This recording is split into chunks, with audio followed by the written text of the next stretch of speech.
Well, a deal that wasn't going to be good for us is the line, ultimately. የካቲት 28 2026 በኢራን ላይ ዘመቻ ከከፈቱ በኋላ የአሜሪካው ፕሬዚዳንት ዶናልድ ትራምፕ የአገሪቱ መከላከያ ኃይል በኢራን ባለስልጣናት ላይ ጥቃት መፈጸሙን አረጋገጡ። ፕሬዚዳንቱ በመግለጫቸው የአሜሪካ ወታደራዊ ኃይል በኢራን ውስጥ መጠነ ሰፊ የውጊያ ዘመቻ ጀምሯል ሲሉም ተደመጡ። የዚህ ዘመቻ ዓላማ ከኢራን መንግስት ሊሰነዘሩ የሚችሉ የቅርብ ስጋቶችን በማስወገድ የአሜሪካን ሕዝብ ለመከላከል መሆኑን ገልጸው ቴህራንም በምንም አይነት ሁኔታም የኒውክሌር መሳሪያ ባለቤት መሆን አትችልም ሲሉ ቀደም ሲል የነበራቸውን አቋም በድጋሚ ያጸኑ ዶናልድ ትራምፕ ኦፕሬሽን ኤፒክ ፉሪ ወይንም ዘመቻ ግዙፍ ቁጣ የተሰኘው የአሜሪካ ወታደራዊ ኦፕሬሽን የተከናወነው እስራኤል ሮሪንግ ላይን ወይንም የሚያገሳ አንበሳ በሚል ስያሜ ከከፈተችው ዘመቻ ጋር በመቀናጀት ነው። የእስራኤሉ ጠቅላይ ሚኒስትር ቤንያሚን ኔታንያሁም እስራኤል እርምጃውን የወሰደችው በኢራን አሸባሪ አካል የተደቀነውን የህልውና ስጋት ለመቀልበስ መሆኑን አስታወቁ። ከዚህ ቀን ጀምሮ የመካከለኛው ምስራቅ ቀጠና አዲስ የቀውስ ማዕበል ውስጥም ገባ።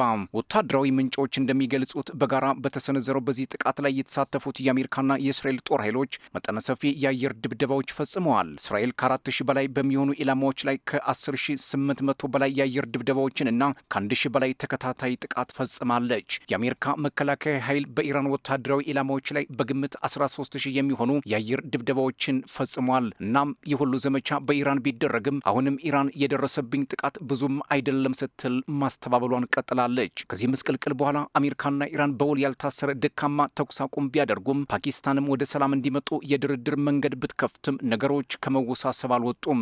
ዛሬ ላይ የአሜሪካው ፕሬዚዳንት ዶናልድ ትራምፕ የኢራን መንግስት በአሜሪካ ወታደሮች ላይ ጥቃት ካልፈጸመ በስተቀር ቪየና ላይ የተደረሰውን የተኩስ አቁምና የጦርነት ማቆም ስምምነት አሜሪካ ቀድማ እንደማታፈርስ መናገራቸው ተሰምተዋል። ትራምፕ ዋሽንግተን ስምምነቱን ለማክበር ዝግጁ መሆኗን ገልጸው ይሁን እንጂ ቴህራን በማንኛውም መልኩ የአሜሪካን ኃይሎች ኢላማ ካደረገች ግን ስምምነቱ ወዲያውኑ ውድቅ እንደሚሆንና ጠንካራ ምላሽ እንደሚሰጡ አስጠንቅቀዋል። ወል ስትሪት ጆርናልን ጠቅሶ ቲአርቲ ወርልድ እንዳስነበበው ትራምፕ ከኢራን ጋር ያለውን ግጭት ድጋሚ ለመቀስቀስ ያላቸው ፍላጎት አነስተኛ መሆኑን የሚያሳይ ሲሆን ይህም በመካከለኛው ምስራቅ ሰፊ ጦርነት እንዳይነሳ ለመከላከል ሲሉ ለሳምንታት ወይም ለወራት ሊቆዩ የሚችሉ ትናንሽ ግጭቶችንና ትንኮሳዎችን ችሎ ለማለፍ ፈቃደኛ ሊሆኑ እንደሚችሉም ይጠቁማል። በዚህ ሳምንት አሜሪካና ኢራን ባለፈው ሚያዝያ መጀመሪያ ላይ የተኩስ አቁሙን ተግባራዊ ካደረጉ ወዲህ የተኩስ ልውውጥ እንደገና አድርገዋል። ይህ ደግሞ ሀገራቱ ለሰላም ያላቸውን ፍላጎት አጠራጣሪ አድርጎታል ሲሉ የሚከራከሩ በርካቶች ናቸው።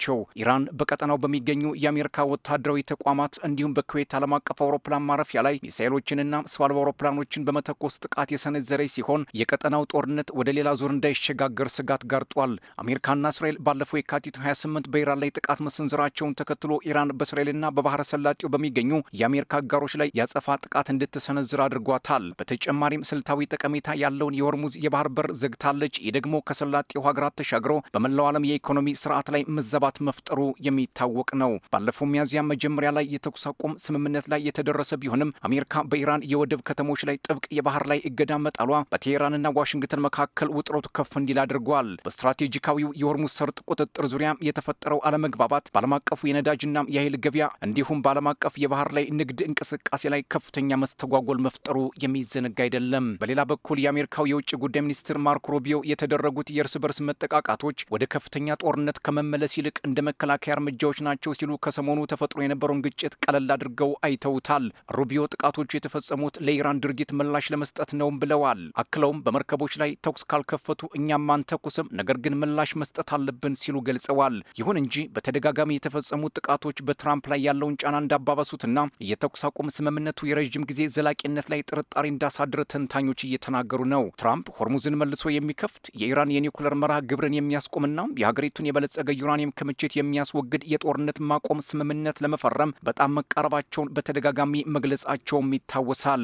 ነገር ግን እስካሁን ውጤታማ ውሳኔ ላይ አለመድረሳቸው የጦርነቱን ውስብስብነት የሚያመላክት ነው። ኢራን ጦርነቱን ለመጨረስ የመደራደሪያ ነጥቦችን ብታቀርብም ዶናልድ ትራምፕ በኢራን መንግስት የቀረበው የመፍትሄ ሀሳብ በፍጹም ተቀባይነት የሌለው ሲሉ ውድቅ አድርገውታል። ፕሬዚዳንቱ አሁንም ቢሆን በሁለቱ ወገኖች መካከል ሰፊ ክፍተቶች መኖራቸውን ከመናገር አልሸሸጉም። ቴህራን ባቀረበችው የመልስ ሀሳብ ላይ በሆርሙዝ ሰርጥ ላይ ያላትን ቁጥጥር እውቅና እንዲሰጣት የገንዘብ ካሳ እንዲከፈላት የጠየቀች ሲሆን በአንጻሩ ግን የኒውክሌር መርሃ ግብሯን ለማቆም ምንም አይነት ቁርጠኝነት አላሳየችም። ይህ ደግሞ ለፔንታጎን ባለስልጣናት ምቾት አልሰጣቸውም። ከዚሁ ጋር በተያያዘ የአሜሪካ ማዕከላዊ ሴንትኮም እንዳስታወቀው ኦፕሬሽን ኢኮኖሚክ ፍሪ ወይንም ኢራንን በኢኮኖሚ ማዳከም በተሰኘ ዘመቻ ከ20 በላይ የአሜሪካ የጦር መርከቦች በኢራን ላይ የባህር ላይ እገዳ ጥለዋል። ይህ እርምጃም የቴህራንን የነዳጅ ኤክስፖርት ሙሉ በሙሉ ለማደናቀፍና ለማክሸፍና የኢኮኖሚ ምንጯን ለማድረቅ የታለመ ሲሆን እስካሁን ባለው ሂደት 61 የንግድ መርከቦች አቅጣጫቸውን እንዲቀይሩ 4 መርከቦች ደግሞ እንዳይንቀሳቀሱ ተደርገዋል። የአሜሪካ ባለስልጣናት እንደሚሉት የተከፈተው ዘመቻም የኢራንን ኢኮኖሚ በከፍተኛ ደረጃም እያደቀቀው ይገኛል። በሌላ በኩል በተባበሩት መንግስታት ድርጅት የአሜሪካ አምባሳደር ማይክ ዋልትዝ ለኢራን መንግስት ጠንካራ ማስጠንቀቂያ የሰጡ ሲሆን በአሁኑ ወቅት የኢራን የገንዘብ ምንዛሬ ዋጋ በከፍተኛ ሁኔታም እየተንሸራተተ እንደሚገኝና የአገሪቱ የውጭ ምንዛሬ ክምችትም ወደ ዜሮ ተቃርቧል ብለው ቢናገሩም ኢራን ግን አሁንም ከማስተባበል አልቦዘነችም። ኢራን ከዚህ ጦርነት በኋላም ለአሜሪካና እስራኤል ሲሰልሉ ነበር ባለቻቸውና በመንግስት ላይ አመጽ ቀስቅሷል በሚል 190 የሞት ቅጣቶችን ፈጽማለች። የሉዓላዊነት ክደት በሚል ቅጣት መፈጸሟንም ይፋ አድርጋለች። በቴህራንና ዋሽንግተን መካከል ድካማ የሆነ የተኩስ አቁም ስምምነት ቢኖርም የቀጠናው ውጥረት አሁንም ቀጥሏል። በባህረ ሰላጤው የተከሰቱ የቅርብ ጊዜ ሁነቶች በተለይ ደግሞ የተባበሩት አረብ ኤምሬቶች ባለፈው እሁድ 2 የኢራን ሰው አልባ አውሮፕላኖችን በአየር ላይ መታ ማክሸፏ፣ ኩዌትና ኳታርም የኢራን ድሮን ሰለባ መሆናቸው ጦርነቱ አሁንም የመቆም አዝማሚያ አለማሳየቱን ጠቋሚ ነው አስብሏል።